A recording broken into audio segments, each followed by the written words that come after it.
Well, I came to political conscience at the end of the Second World War, in around 1946 when I left school, and we had lived through the Second World War.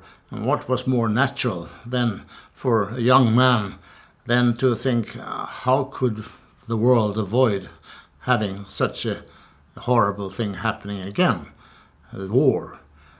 So then I thought of various ways I could work, professions I could choose, and eventually settled on the legal profession with some hind thought of perhaps going into diplomacy. But then a friend of my family said, do you want to be one of those chaps who are eating lunch all your life? I was far too serious-minded to think of that. So I switched and said, how could I use law? And it then struck me, and I became aware of the fact that the international law existed and also ruled quite a great number of things. But yet we had war. And the expansion of law as a fabric to keep together and to keep a society peaceful was a source of inspiration. So then I decided that, yes, I would go into a specialization in public international law, which I did. But in those days, in the 1940s, international law was not as big, as extensive a field as it is today. We didn't have any space law, there was no disarmament law, there was no law about the internet, and I landed with a field that was traditional treaty law, on which I then wrote my dissertation, both with Cambridge and later for Stockholm. But that feeling that law is fundamental to society has remained, and I think it remains fully valid. Now, people often think of law as resolving disputes. You go to court and it resolves a dispute. But actually, the first function of law is to prevent conflict. You know what the rule is, and you respect the rule, and then you don't have a conflict. You take a simple example like driving on the right side of the road, as we do in Sweden. We don't do it in the UK, but you in Sweden. Well, if you didn't have that, if you could... You decide for yourself what you do. You can imagine what number of accidents you would have and the number of conflicts that you have. But the fact that you have this rule, then yes, people follow that, and you avoid conflicts. And so same with many other fields. If you take law of contract, again, if you respect the principles, law of contract, you avoid conflict. So that is fundamental. That is also true of international law. Now, we have to define international law. And of course, we defined it both as customary law and as the law of treaties, law of contracts between states. And this law of treaties is enormously much more nowadays. But if you go back before 1815, before the Vienna Conference, after the Napoleonic Wars, treaties were not so common. After that, they found that treaties is a way of drawing up rules between states very quickly. But they are contracts. They are only valid between the states who signed the treaties. Nevertheless, from 1815 onward, you have an enormous accumulation of this law, and you have thousands of volumes of bilateral, trilateral, and multilateral treaties, and they help to maintain the communications and the cooperation between states in the world. But some rules are less well respected, or often breached, and the rules concerning the use of force are among them. I wasn't so concerned about working so much on those in the years that I worked at the IAEA, because I was more concerned with the expansion of a legal framework for the use of nuclear power, peaceful use of nuclear power in the world. The Convention on Nuclear Safety, the Convention on Spent Fuel and on nuclear waste, the Convention on Liability, conventions on information about accidents or assistance, etc. These are conventions, and the concluded between states, and they lay a framework and also lay basic rules for how states that are using nuclear power or nuclear energy, how they shall behave. And that's fundamental. But we also have big areas in which you have what you term regulations, safety regulations in the IAEA. They are not binding as treaties, but they are nevertheless drawn up by broad consensus. So they are guiding and sort of semi-legal and of great importance, because sometimes states are more willing to go along with a commitment to follow rules or see it as a guide than as a hard legal rule. So that expands also then the cooperation and the safety of nuclear power and the wise management of nuclear power. Now, that was the IAEA. I was not really dealing so much with the rule of straight use of force in those days. It was later, it was with the when the United States decided against the Iraq and Iraq's invasion and occupation of the state of Kuwait in 1990. And then I became more directly interested in the background of the decision of the Security Council, the competence of the Security Council, the authority of the Security Council, and the greatness of that operation, which was in the early days of the détente, and the Russia and the Gorbachev was much more open to cooperate with the US and with the Western world, and you could have then a consensus in the Security Council. Didn't get the Russian veto. So there was an eye-opening on how the Security Council could operate. And President Bush, the elder at the time, talked about the new international order at the time. Unfortunately, it was an order that didn't last very long. Now, that was the first really interest I had in the Article 2, Paragraph 4 of the UN Charter. And later, of course, when I came to Ulmovik and being in charge of inspection for biological and chemical and missile in Iraq from 2000 to 2003, and then the US and UK alliance with a number of other states to go invade Iraq in 2003. And the poor justification of that invasion, that really rattled me, and I took an interest in what are the rules, how justified, how strongly, how firmly based was their argumentation. And so I've been dealing very much with that since then, and I asked myself, how effective is this international norm that we have embedded in the United Nations Charter, Article 2, Paragraph 4. And I have worked a lot on that, and I'm still working on it, on a book that you refer to, and that I call Restraints on the Use of Force, or Interstate Use of Force. Now, I realized through a discussion that I came into in Sweden after my return from Ulmovik, which lasted 2005, still goes on here, about how Sweden should conduct itself to avoid being drawn into war. And some people feel that we should not be members of NATO. Others feel that yes, NATO and a collective security clause alliance, that this is the most helpful. And I realized, and it struck me forcefully, that the norm in the UN Charter is not everything that restrains the use of force. You have this legal norm, but just as for individuals in a society, it's not just that the penal law prohibits murder or manslaughter. There's also other things that lead to an absence of violence. You have ethics. You may be a church or religious belief, or you may have ethics without a religious belief, but you also have deterrence. And deterrence is fundamental. And even in a primitive society where you do not have a lot of police and courts and so forth, two individuals who are antagonistic, they will size each other up and say, is it dangerous if I assault you, or will you be stronger and hit me? So deterrence has always been there, and even between individuals, but it's also between tribes. You have talk about vendettas. Someone belongs to a tribe, another one injures them, and we have revenge of that. It goes back and forth. So the deterrence is important. And now you transpose that to the current state of the world, and you have deterrence, and all the military say, well, this is what really keeps the peace. If we have a strong nuclear weapon, and do have a strong nuclear weapon, then we have the risk of mutual assured destruction, and we will both keep quiet because we can destroy each other. So this is deterrence. And some military people say this is a fundamental thing. Well, I do not deny that deterrence plays an important role to maintain peace. And I think Pakistan and India will probably look at each other very carefully and realize that they can destroy each other, and that although dangerous, these nuclear weapons also has a sort of impact and an inducement to use peace. But I think the military are exaggerating.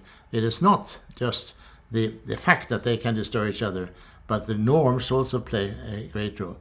Public opinion also plays a role. So in this book work that I'm working on, I decided I cannot just use my legal profession and look into the background of the norms, but I must also look into the history. How did we get any norms at all? And look into what deterrence, how that functions in the post-Second World War society. So that's where I am now. I've written a lot about the deterrence. I don't know how good it is, but I've also written a great deal about the history of how the norm came about, and it actually came about very, very late in human history. And I'm now analyzing, discussing the UN Charter and what was meant by what was covered by the ban on the threat of use of force and what is outside that. So this has kept me busy now when I'm 91 years of age. This keeps me very busy all the time.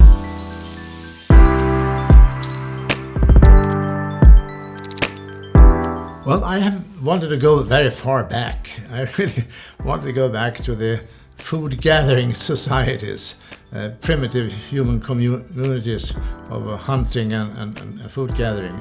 And some people idealize them, and some think like Jean-Jacques Rousseau. I also thought that, yes, these primitive people, they're very happy, and others have said that, as with Rousseau, that the first thief was the first one who planted a fence. He was the first thief. And they said that the hunting societies, they shared everything. So it was a community, they had nothing to steal, everybody owned everything. So they couldn't steal from each other. But I think, with many others, that this is an idealistic idea and doesn't really square with reality. And when I read the evolutionist, Darwinist people, again, they frown upon it and they say that no, from the very outset we have genes in our bodies, and the genes are for survival and of the fittest. But fittest, not necessarily the strongest. That's not the same thing. It's not the survival of the strongest, but the smartest, the fittest, and because resources were scarce, and there was always a competition about the resources. Even in a primitive world, there could be a competition about the best fishing areas or the best hunting areas, and you would have conflicts there. If you can shoot an arrow at an elk, well, then you can shoot an arrow also at another tribe that is trying to encroach upon your territory. So I'm convinced that these evolutionists are right, that the violence the use of force was there from the very beginning, and that it had to do with the evolutionists, with the instinct in you to grab scarce resources for your own survival and the survival of your offspring. Now, and there are interesting books about it. I have really enjoyed reading about from Darwinist side, how they explain the use of force over time. But as they are fighting between tribes and different groups, you also have cooperation in the family. You want your offspring to thrive as well, not only you, but it's the offspring to thrive. So I'm sure that very early there developed also a tendency or habit in families and in smaller groups to avoid hurting each other in that smaller group. And you had village councils, family councils, and if someone misbehaved and hit someone else, well, there were probably means by which they would try to put them on the right path. The village council could take a decision on one case. If you do 5 years later, a similar case arises, then the tendency will be to say, how did we use it the first time? How did we act? And to follow that solution if it was one that worked. Now, this is precedent, legal term. This is how precedent built up. And when you have done precedent many, many times, then they say, well, this is really firm precedent. This is a practice, it's a habit, and it's a custom. A customary law develops in primitive societies. And I could see it and I studied a good deal about the history of Swedish law and how the early medieval law came about here. through assizes, through what they call things of the elder society, no women in them at that time, but the elder members and perhaps some better offenders, and they sit and they discuss and they judge, and they didn't have prisons, so they would send someone then been outcast in a what you call it, you have an English name for it, outcast of society. That means that a werewolf, and anyone can attack them and they will not be punished for attacking them. So there are primitive ways in punishing, and the rules were then verbally transmitted. And you can see the oldest Swedish rules were in verse, rhyme often, because they were not written down. They were recited on these meetings of the assizes, and it was only later, say around year 1000 or 1100, that they began to codify them and wrote them down. And we still have many of these codified early laws. And then, of course, you got the monarchy developed, and you got a stronger central power.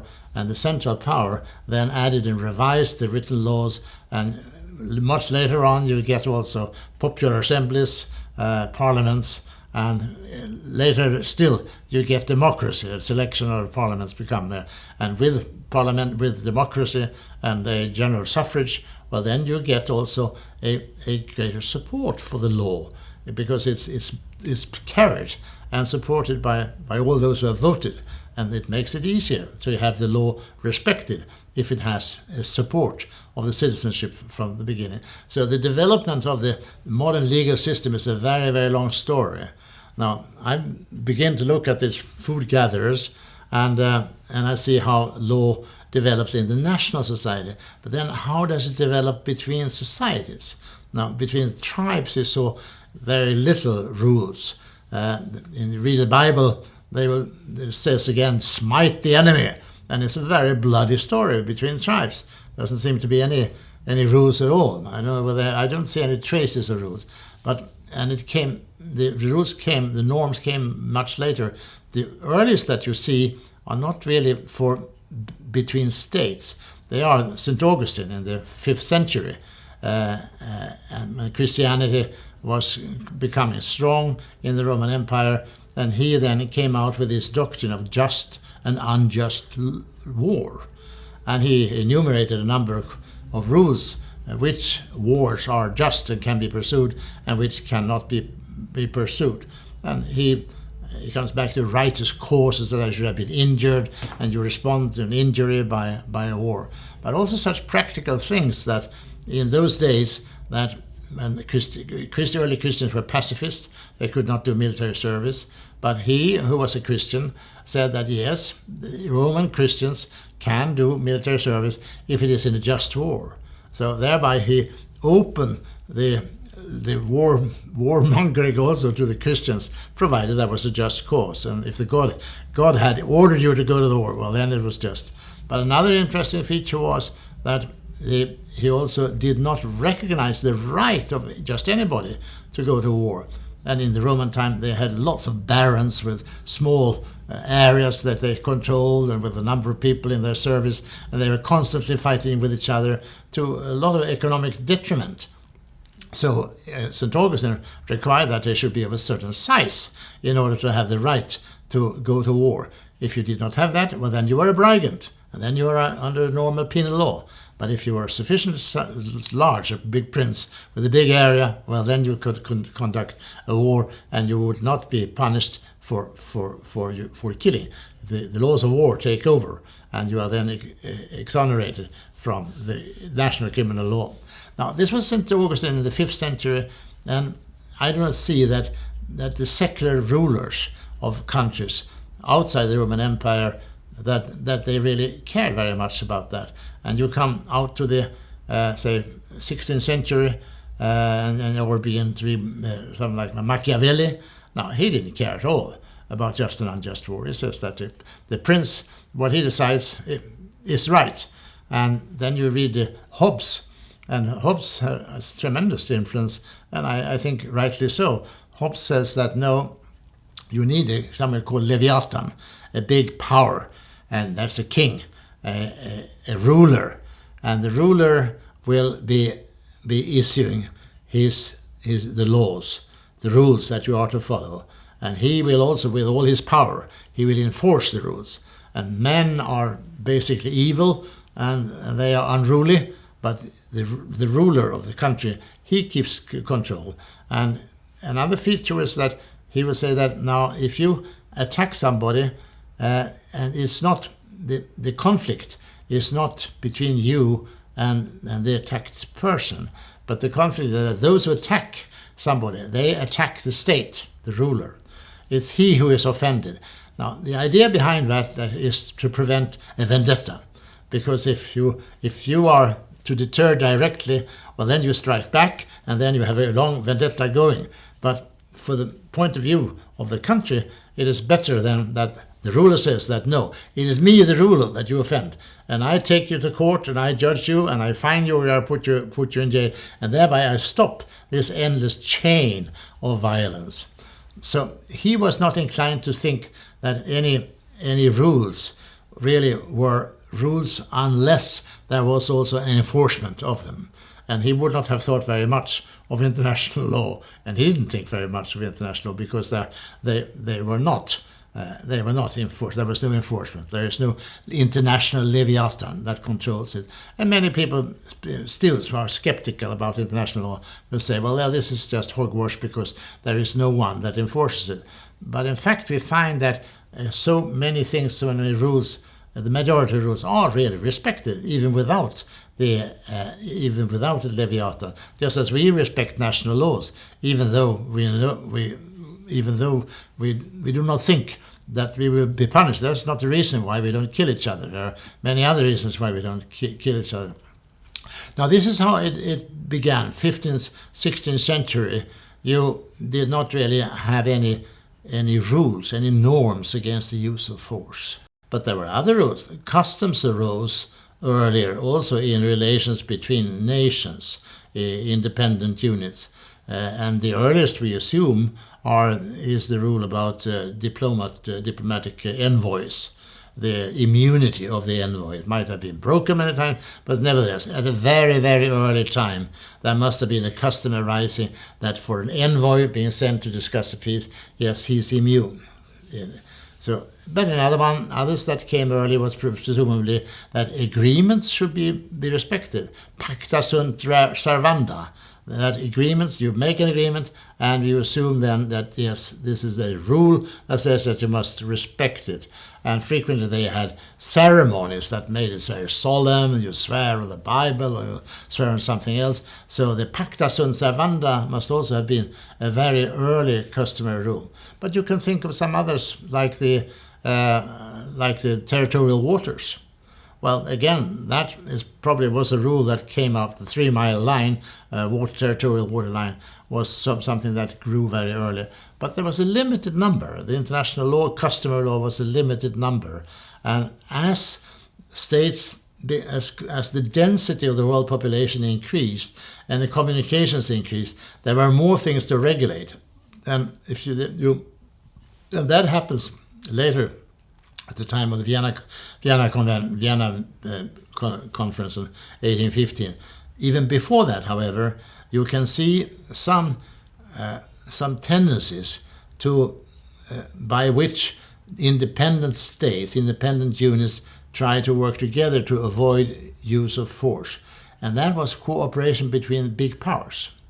In the Westphalian peace in 1648. You can see how France and Sweden, big powers at that time, Sweden was a big power at that time, they also undertook some guarantees that this treaty would be upheld. And actually we had some of the world's earliest peacekeeping operations was a group of Swedes who were sent down, I think, somewhere in Denmark to stop some fighting to go on.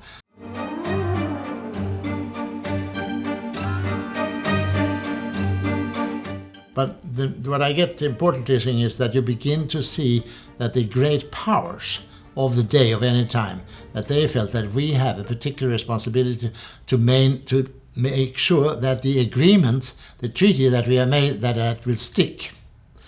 Now that is true for the 17th century.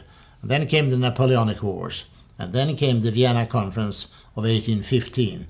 And by that time, the communications, the travel, the trade was so big that there was a much bigger need than just for customary rules. It was not. They developed slowly and remain, but it was not enough. If you take a simple example, was the travel on rivers, international rivers in Europe.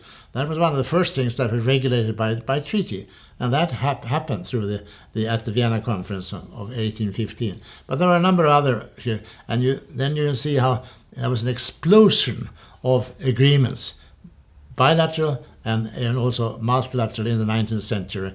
And now, of course, you have, as I said, you have thousands and thousands of volumes of these treaties in the United Nations Treaty Series. But 1815 did not come up with any idea of a norm against the use of force. They had a Holy Alliance, was an alliance between a few great powers to work together as big powers to maintain the monarchic legitimate system. And they undertook fantastic interventions in Spain and Italy and various Greece and other places, even with troops, in real interventions. For what we would today regard as reactionary objectives. But they did. It was an early thing. But it was not a norm, except the norm of monarchy, that the internal system should be normal. But it was not a norm about the use of force. That didn't exist. What you did get in the 19th century was, however, a wave of feelings that the wars were too brutal, that you wanted to mitigate the brutality of the wars. And the Crimean War was one stimulation to get rules against too cruel warfare. And you have conventions against the use of explosive bullets, for instance.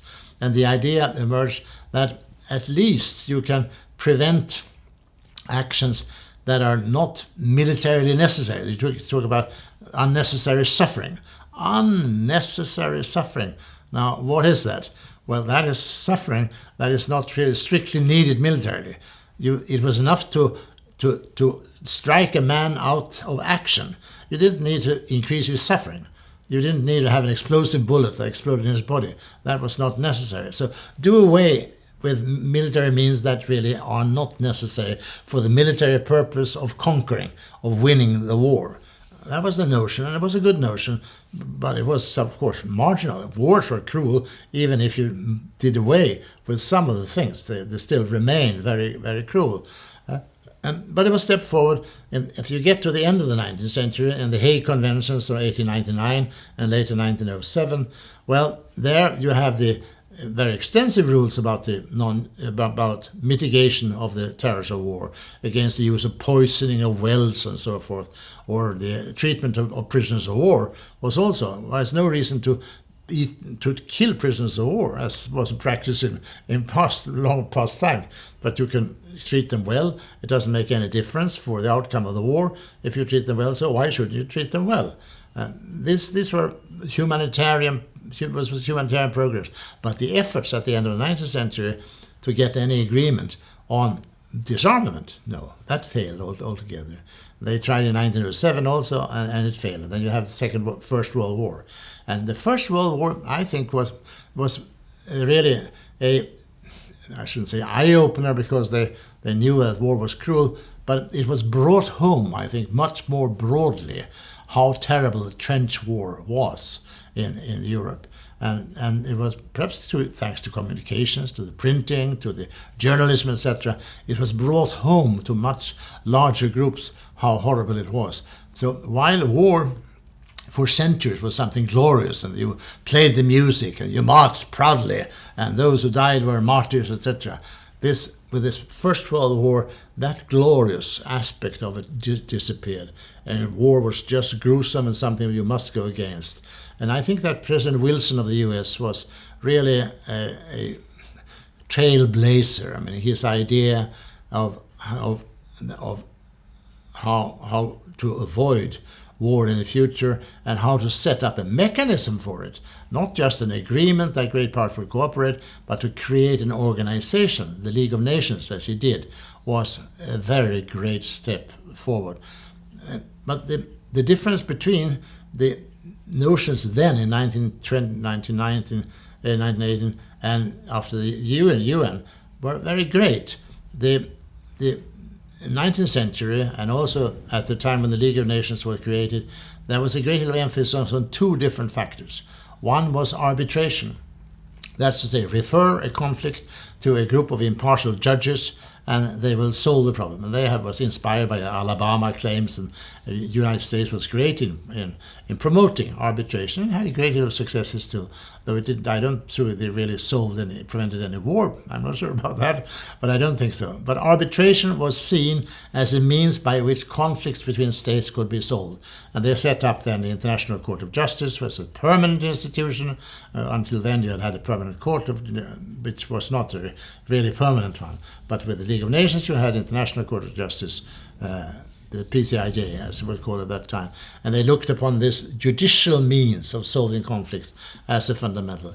The other main path that they saw was disarmament.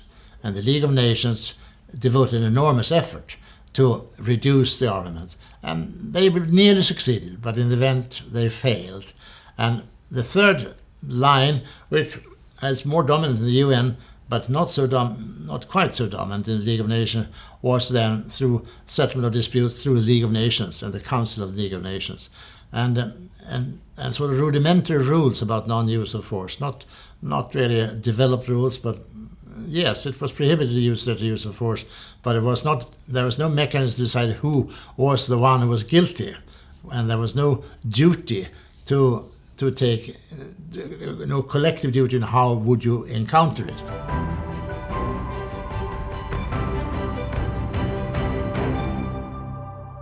And they found then that when big powers were involved in unused force, as Italy did against Albania and against Ethiopia, and then the big other states were not all ready to take economic sanctions against Italy. So it collapsed, and you had the Nazi Germany coming up, and they're looking for grabbing of territory.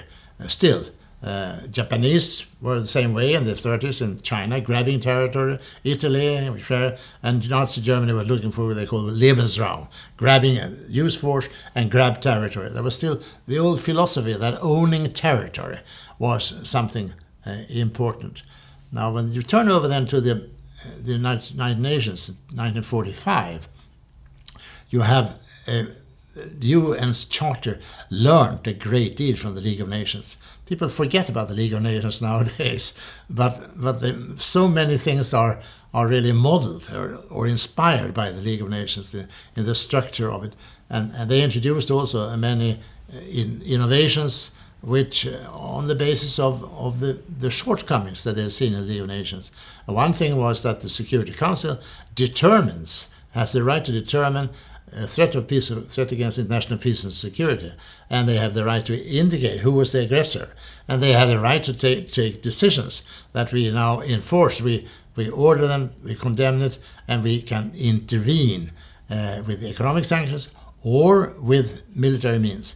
And member states are obliged to do as the Security Council says in the field of economic sanctions, but you require to have agreements, specific, explicit agreements for member states to supply troops. So there is no automaticity in the Security Council and a duty of members to go to war, actually use arms. That's where it's still. And it was assumed at the time that there would be many such agreements under which states would provide troops to the Security Council. That hasn't happened. And there was even a military staff committee. There's rules about it in the UN Charter, and such a committee doesn't exist any longer. We haven't come that far. So what we got in was, first of all, a norm, the Article 2, Paragraph 4 of the UN Charter. For the first time, very clear norm. And secondly, we got a mechanism for enforcing that norm. But the Leviathan, the enforcer, is not one power. But it is, I would say, you have a sort of collective Leviathan. You have 5 powers, 5 permanent members of the Security Council, 5 great powers. When they are agreed, they have a formidable power. They can do almost anything. There are 10 other members of the Security Council. They will need to have a majority, and it's not a given that they will have, but their collective power, when 5 of them are agreed, is very, very great. So there is, in a way, a Leviathan, but it's a Leviathan schizophrenic, divided up in 5, and very frequently they are at loggerheads against each other. and then the Security Council gets paralyzed. And the council is paralyzed, then the individual right of self-defense comes back. They will not intervene on the right of side of one or the other, but they get paralyzed, and the individual state's defense capacity and capacity of alliance, being a member of alliance, comes into play again.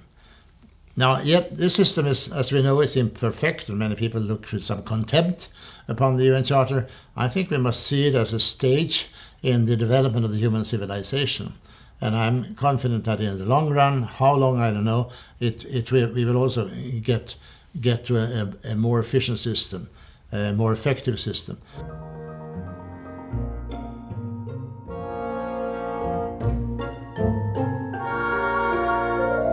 Some people will say that there always been war and there always will be war. Yeah, it's true, there always been war. But if you are a bit observant, you will also see that it changes character. We talked, as I mentioned a moment ago, that the grabbing, smash and grab territory, gathering, having big populations, this was glorious. And the rulers of the 19th century, this was common and normal. But if you look at the world post-Second World War, you will find that the smashing and grabbing of territory is not the same. Smashing occurs, yes. Grabbing of territory, no. That's a rarity. Saddam Hussein is an exception. He tried to get Kuwait, Russia, and taking the Crimea. It's a bit of a special case, but nevertheless, that was a grabbing of territory. And there are a few other cases, but not. This is really exception. You find violence still. And you find certainly risk of war, or great war between the great powers. But Russia is not out to grab American territory, and the United States is not out there to grab Russian territory. That's not what they are frantic about. It's more about the influence and hegemony, and that can be done through other ways, and through the influence of government and regime change, interventions of various kinds, and pressures to secure policies that are conform to your own wishes. That is something modern, and therefore you find a great many interventions, even with force, to achieve limited objectives, but not to grab territory. You take the U.S. intervention in Dominican Republic, for instance. Well, essentially they wanted to avoid having a left-wing government, and the same thing in Grenada and other cases. They wanted a government that were friendly to the free market system. And you find the Russian doing interventions in Hungary and Czechoslovakia to maintain the socialist type of system that they have, and thereby the Russian influence. So intervention is still also with the use of force is something that remains with us. And you'll find that the United Nations react strongly against some types of use of force, but sometimes they tend to condone it also. They are more pragmatic than the rule in the UN Charter that will prohibit any threat of use of force against the territorial integrity or political independence of other states. You take, for example, Tanzania had its borders were encroached upon by Amin's Uganda, and Amin was a thug and a horrible ruler in Uganda. And Tanzania then struck back, but they didn't content themselves with striking at the border. They marched all the way up to Kampala and chased away Amin, who disappeared, never came back. Now, that was not really condemned by the international community. You find another case where in Cambodia, after the big genocide, you found the Vietnamese intervening in Cambodia. They chased away Pol Pot. Now, Cambodia, they said they didn't really argue so much that the reason was that Pol Pot had committed genocide, but they had other arguments, and that was not taken so well. They were not exonerated completely by the General Assembly. So we find that the world community in the General Assembly is really looking at the cases, individual cases, and weighing what kind of use of force is non-acceptable, and what do you condemn? It's a very interesting evolution. So my point is this, that there's violence still, and there's a risk of great war, yes. But the way that the international community looks upon this violence that is now occurring is much more nuanced than in the past. And we also have a tendency, a modern development in greater skepticism against large-scale interventions, because the US has intervened in Vietnam, they did intervene in Afghanistan and in Iraq, intervention in Libya, but you see all these cases have not been very successful, and therefore I think there is a modern skepticism against intervention, and also the US public, I think, feels that talking about these ever wars and skepticism about it. I mean, there's no guarantee that there will not be further interventions. There could be one in Iran, but you see a more greater hesitation or skepticism against it, and I think that's healthy. Now, what comes instead then for solving the problem? What I see is that economic pressures take place. You find the U.S. Congress is so enormously eager to slap sanctions on the right, and anything they dislike, they slap economic sanctions on them. And we may often dislike that. But at the same time, I think that there is an advantage, better to have economic pressures and economic sanctions than to have war, than to have arms being used. So that evolution, I think, is preferable. You see now in the current world, you have Russia and Ukraine and Crimea, and you have economic sanctions, which cost the Europeans and others a fair amount of money. But at the same time, there's also pressure upon the Russian. It's not a war. It's a struggle, but a struggle carried out with the economic means, which is a better thing than a straightforward thing. Now, another reason why this occurs now, why you have this evolution, is, of course, that we are much more mutually dependent. We have a globalization. We are much more dependent upon each other in the world, all over the world. The trade relations, the international trade and international finance, etc., and the movement of people all over the world. This is so much more developed. So while we used to talk about MAD, mutually assured destruction, which still is there, I think we should also talk about MED, mutual economic dependence, which is very great, and which also gives a greater scope and possibility for economic pressures. You can have a struggle by economic means rather than by the military means. Now, that's not the end of the game. It's not the end of history.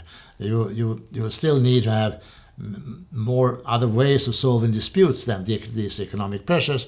And to some extent, I think that judicial means, legal means, arbitration can serve for smaller conflicts, but you don't solve the big problems by judicial means. But here, to study these various tendencies and elements, I think is important. And I am rather optimistic for the long run that the expansion of the rule of law and the mechanism for its application, that this will be helpful. But it's something that will take a lot of time.